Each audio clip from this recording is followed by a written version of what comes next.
Hi guys, this is your Gemini here, Tarot Reader. So tingnan natin ang reading mo for today. Just a reminder, this is a general reading. So this may or may not resonate with you, so don't take it personally. This is just a guide. This is also a timeless reading, so kung mapanood mo ito sa ibang panahon at ibang pagkakataon, possible na nakatadhanang mapanood mo ang reading na ito. Maaari yung mga advice and messages na pull out natin ay makatulong sa iyong sitwasyon. Also, please like, share, comment, and follow my page for more videos like this. Give me your energy. Anong reading mo for today?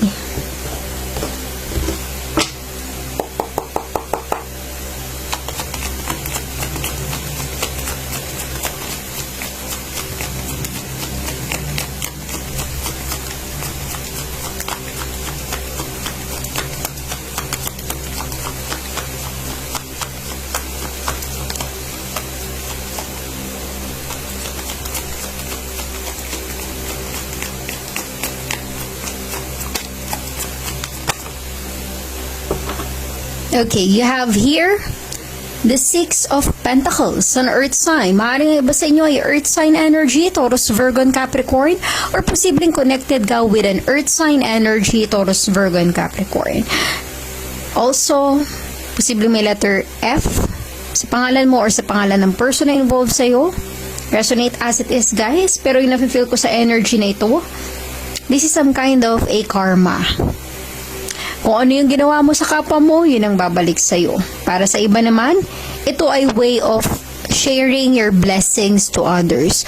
Kung ikaw ay biyaya sa buhay, marami kang blessing and opportunity, wag na wag maging maramot na tumulong sa mga taong nangangailangan. Yung mga blessing na ipinagkakaloob sa'yo ay isa ring way or pagkakataon na ma-share ito sa iba.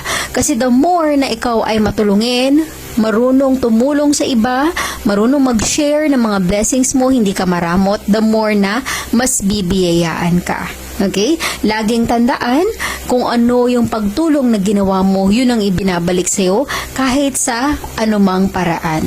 Okay? This is also some kind of a justice or a karma para sa iba.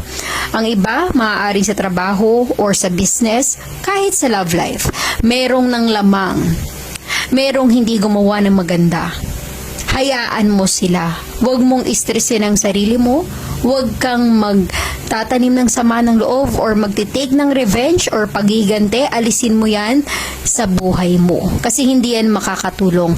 Hayaan mo ang karma or justice ang bahala sa kanila. Pero gawin mo lahat na makakaya mo na huwag maghigante. Gaano man katindi ang nagawa nilang pagkakamali sa iyo, kasi gaya ng sabi ko, Six of Pentacles is a karma. So kung ano yung ginawa mo sa kapwa mo, laging tandaan, yan ang babalik sa iyo.